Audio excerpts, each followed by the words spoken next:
Bonjour à tous.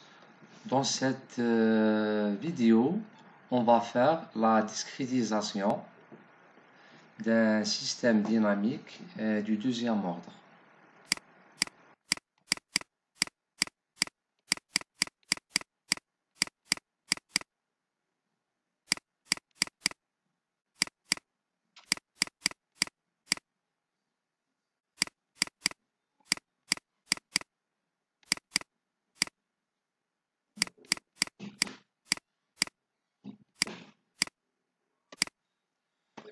Vous savez tous qu'un système du deuxième ordre, il peut être représenté par l'équation différentielle suivante, y seconde plus 2 xi oméga n y point plus oméga n carré y égale oméga n carré u. Avec u, l'entrée du système, y sa sortie, le oméga n, c'est la pulsation propre du système, et xi, le coefficient d'amortissement ou le coefficient de frottement. La fonction de transfert relative à ce système est la suivante.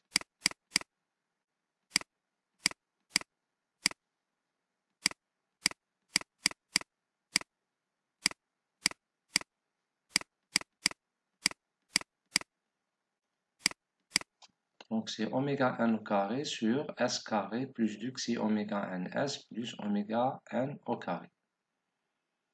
Dans cette vidéo, on va essayer de proposer ou de présenter une méthode de discrétisation pour ce système. Donc discrétisation.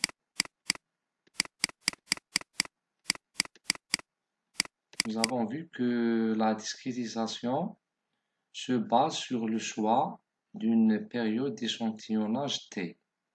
Donc avec une période T. D'accord? Et on va utiliser la méthode de Euler forward. Et Euler forward.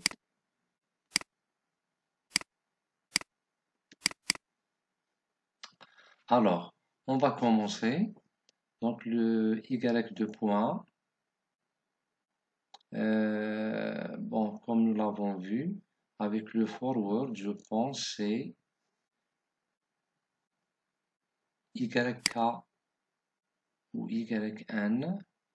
Donc YK plus 2 moins 2YK plus 1 plus Y de K sur T au carré plus 2 xi oméga n.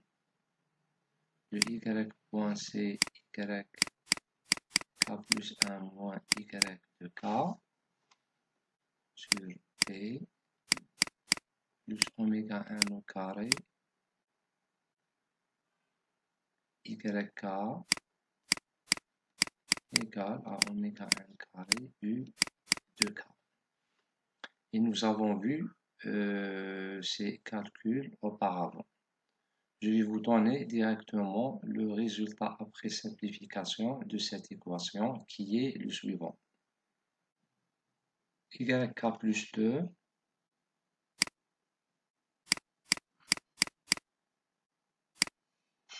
plus 2 xi oméga n t moins 1 multiplié par YK plus 1 plus 1 plus oméga n carré t carré moins 2 xi oméga n t YK égale oméga n carré t carré UK. D'accord?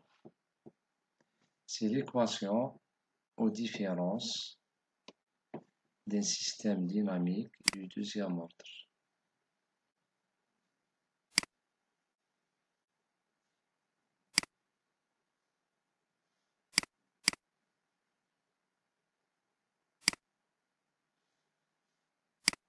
OK. Maintenant, on va essayer de la résoudre numériquement. Comme les équations différentielles, pour résoudre une équation différentielle du deuxième ordre, nous aurons besoin de deux conditions initiales. Une condition initiale sur la vitesse et sur la position et une autre pour la vitesse. C'est-à-dire ici, pour la résolution,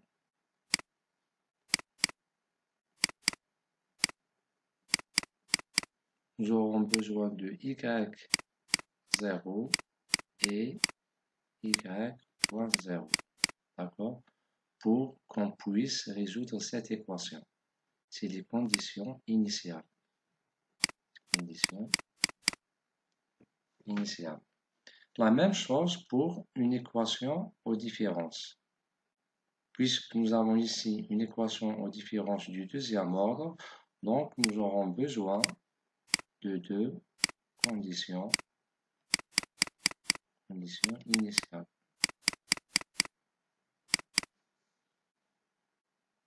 Ces conditions initiales sont, par exemple, y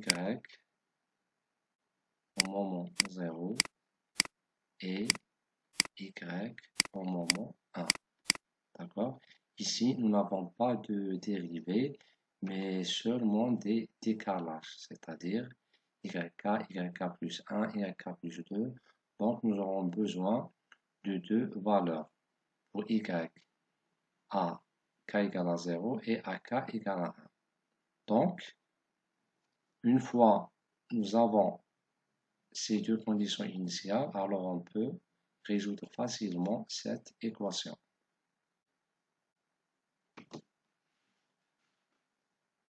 On peut faire un exemple. Si par exemple, je prends t égale à 0,01 seconde, xi égale à 0,3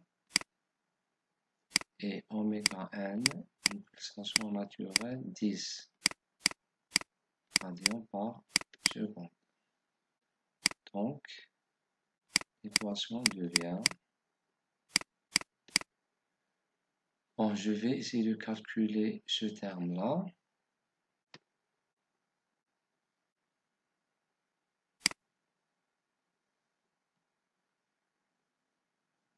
Zéro trois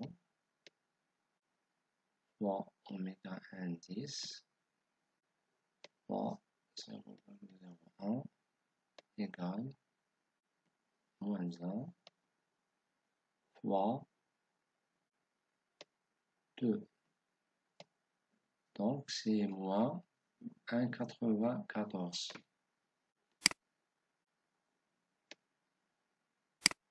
Moins 1,94 y k plus 1. Plus la même chose, je vais calculer cette expression. Nous avons oméga n au carré, donc c'est 100 fois 0,01 au carré.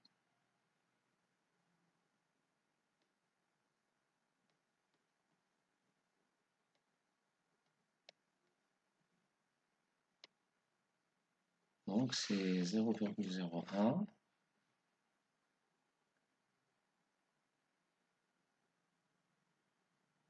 Donc nous avons 1, 0,01 moins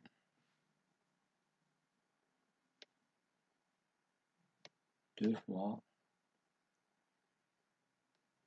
0,3 fois 10 fois 0,06. D'accord? Donc, ce qui va nous donner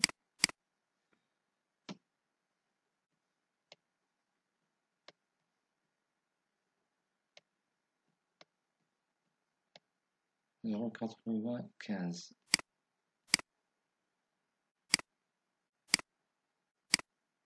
YK égale oméga n carré, c'est 100 fois t au carré.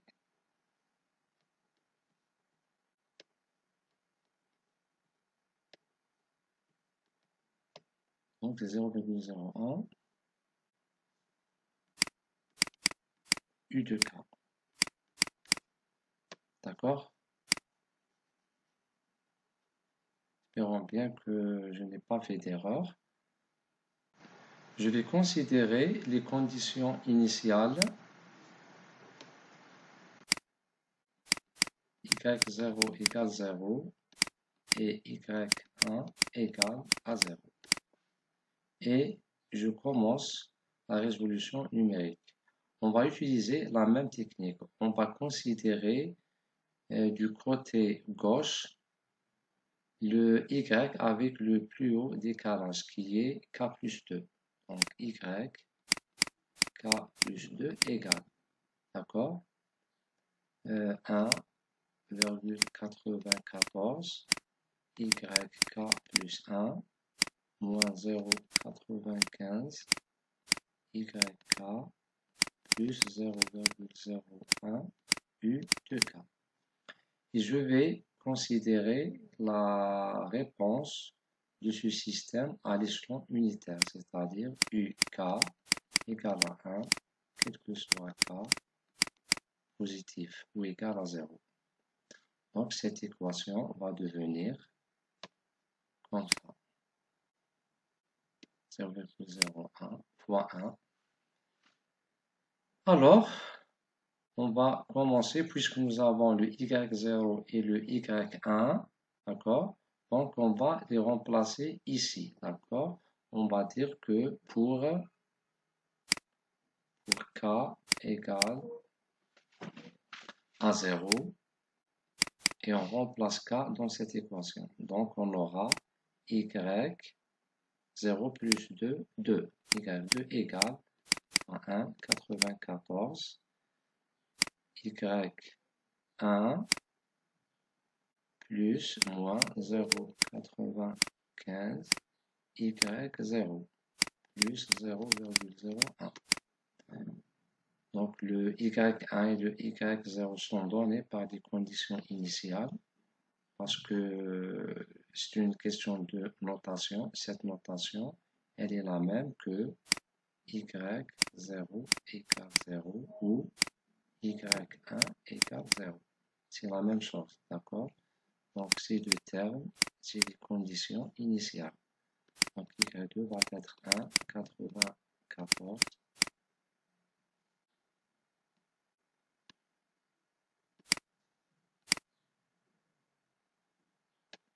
1,94 fois 0 moins 0,95 fois 0 plus 0,01 qui va être égal à 0,01. Donc c'est Y2. Maintenant, on va poser K égale 1. Alors, on aura Y3. C'est 1,94 fois Y2. On va remplacer le K par 1. Donc, c'est 1 plus 1, 2. Donc, c'est Y2 moins 0,95 fois Y1 plus 0,01. Ce qui est égal à 1,94 fois Y2 moins 0,95 fois Y1. Le Y1 c'est 0 plus 0,01. D'accord, ici le résultat va être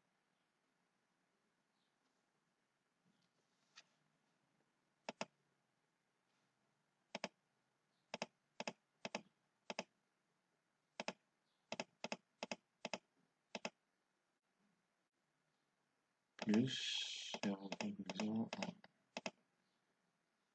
va être 0,029 et 4. D'accord? Et comme vous le voyez, on peut continuer indéfiniment. Donc, pour k égale 2, par exemple, on va faire ce dernier cas, juste pour vous habituer à ces calculs. Donc, on aura y4 égale 1,94 y3 moins 0,95 y2 plus 0,01. Donc, on aura 1,94 y3c 0,0294 moins 0,95 fois y2. y2 c'est 0,01 plus 0,01 et le résultat, je vais le calculer.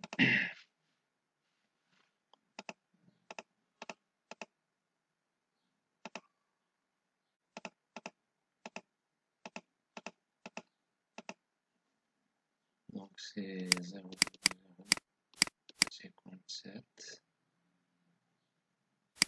Non.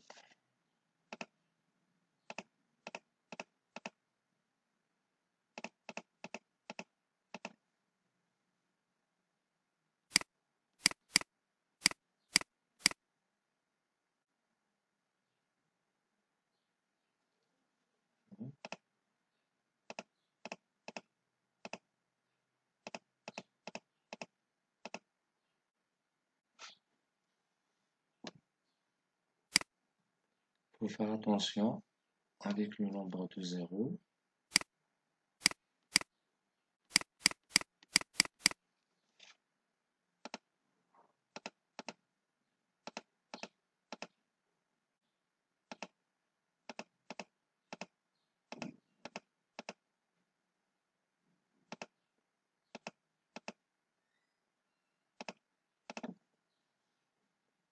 Donc c'est 0,300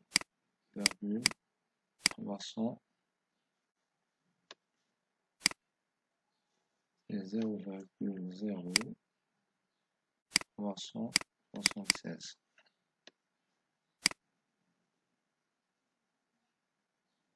D'accord? C'est YK. Donc, et de cette manière, on peut taper en MATLAB un code contenant une boucle for qui peut calculer le vecteur YK comme vous voulez, c'est-à-dire, et donc ici, ainsi de suite. D'accord? Donc, le vecteur, la solution de cette équation, comme vous voyez, donc nous avons le y0, c'est 0, le y1 c'est 1,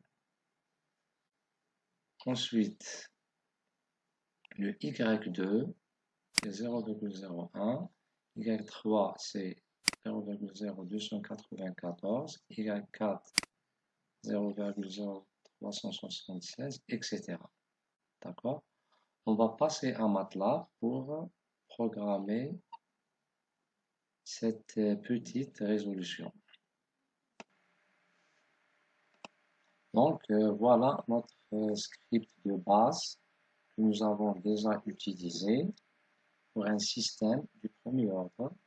Maintenant, on va le généraliser par un système du deuxième ordre. Donc, pour le y, ici la condition initiale.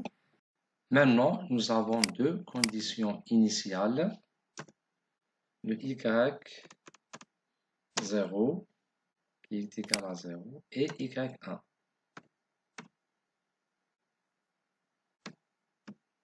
Y initial 1 qui est lui aussi égal à 0. D'accord? Maintenant, on sauvegarde ces deux valeurs initiales dans le vecteur de solution. Donc la première valeur c'est 0. La deuxième valeur sera y et 1.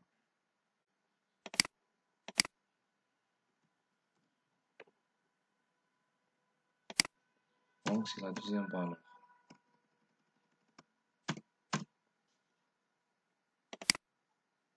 Je vais augmenter la taille du vecteur de solution. Je vais utiliser 300 valeurs.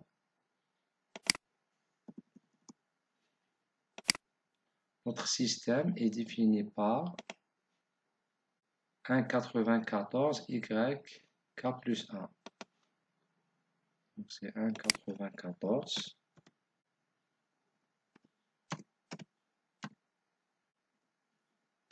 y1 moins 0,95.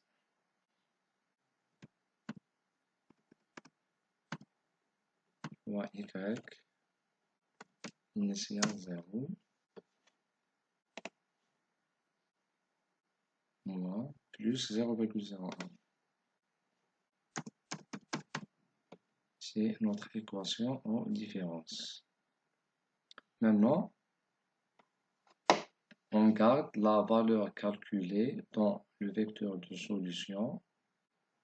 Pardon, puisque nous avons ici deux conditions initiales, alors la boucle ici va commencer par 3.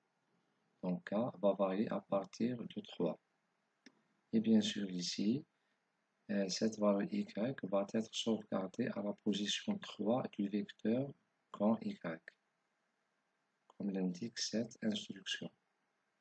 Maintenant, je vais mettre à jour les conditions initiales, puisque à ce niveau-là, nous avons terminé la résolution, donc les conditions initiales vont changer. Alors, la condition initiale 0 va devenir la condition initiale 1. y0 va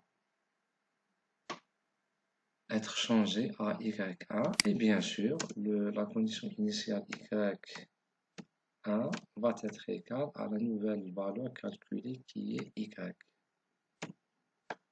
D'accord? Une fois les conditions initiales sont établies, donc on va plotter la solution sur l'intervalle i. Donc l'intervalle i bon, à 300. Donc si je vais utiliser, vous remarquez bien que ici, si on utilise 300, donc ici on va utiliser 299. D'accord? Et K c'est 300. J'exécute et voilà. Vous constatez bien que c'est une solution discrète d'une équation en différence du deuxième ordre. Et vous voyez bien le dépassement et l'établissement du régime permanent. Donc c'est similaire à une équation différentielle du deuxième ordre. Mais cette fois-ci, nous avons une équation aux différences du deuxième ordre et la solution va être bien sûr, l'allure de la solution va être en fonction des paramètres choisis de xi et de oméga, le frottement et la pulsation naturelle.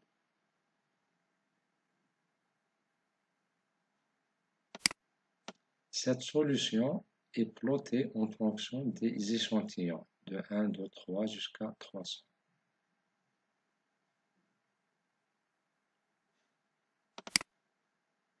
Si on veut représenter cette solution sur l'échelle temporelle réelle, sur le temps, on multiplie l'intervalle i des séquences par le pas d'échantillonnage qui est 0,01.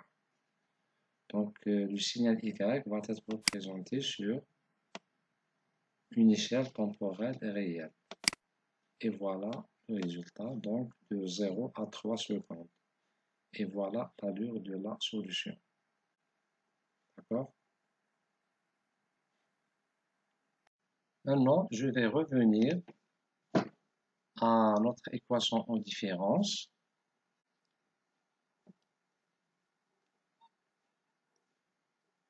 Celle-là. Et je vais calculer sa fonction de transfert discrète.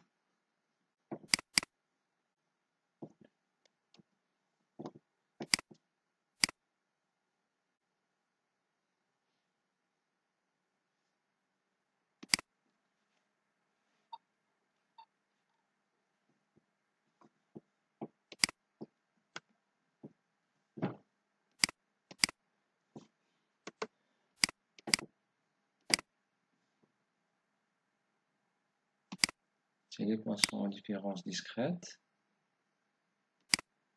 Maintenant, je vais calculer sa GZ en appliquant la transformée en Z. Donc, appliquant la TZ à cette équation aux différences.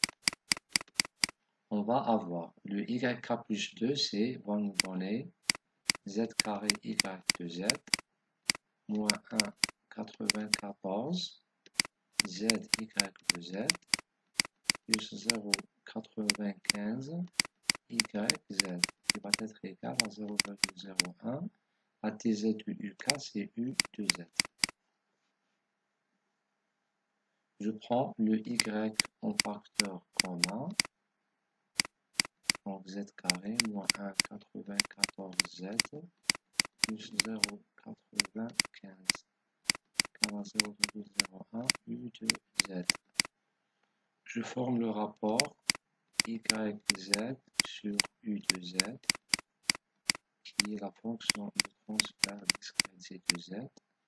Donc c'est 0,01 divisé par Z carré moins 1, 94 Z plus 0,95. Et c'est notre fonction de transfert discrète.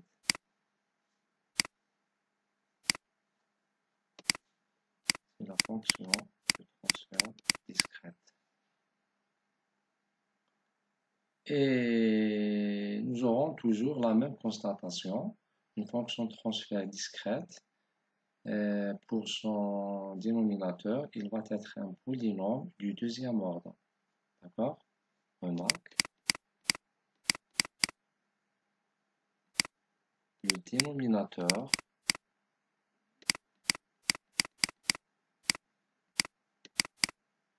d'un système discret, le dénominateur de la fonction de transfert, pardon,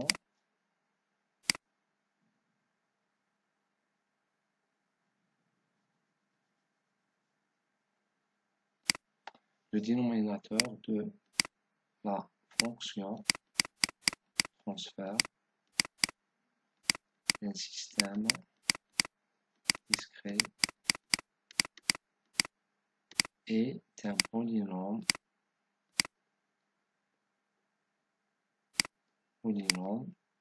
du deuxième ordre en Z.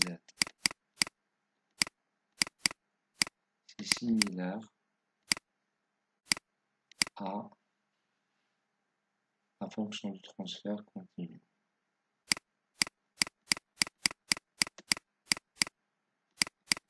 D'accord?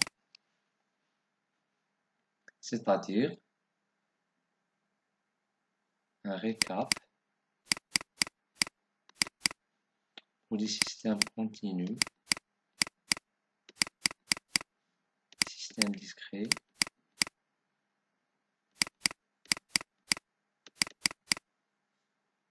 pour le continu, la fonction de transfert J de S, elle est égale, par exemple, la A sur S plus C, et pour le cas discret, J de Z est égal à A' sur Z plus C'. D'accord? La même chose, c'est pour un système du premier ordre. Pour un système du deuxième ordre, J de S par exemple, A sur S carré plus BS plus C. Et pour le cas discret, J de Z va être A' Z carré plus B', Z plus C'. D'accord? Nous avons une analogie entre le cas continu et le cas discret.